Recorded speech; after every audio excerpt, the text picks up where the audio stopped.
Marubi.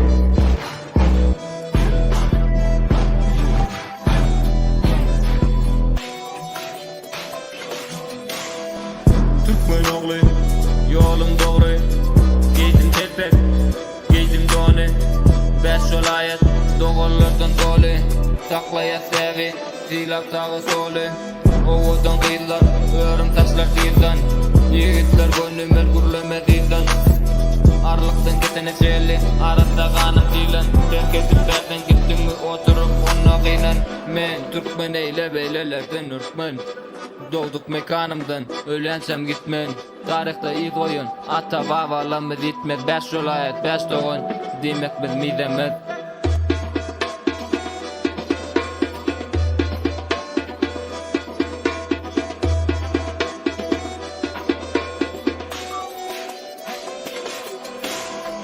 Salam milletim, salam kıllar vadım. Bu yerin kovasının kovduğun. Men baştan alın bu yerin terbiyetin. Hem başka zadın men cahiri aşk bolanda sen.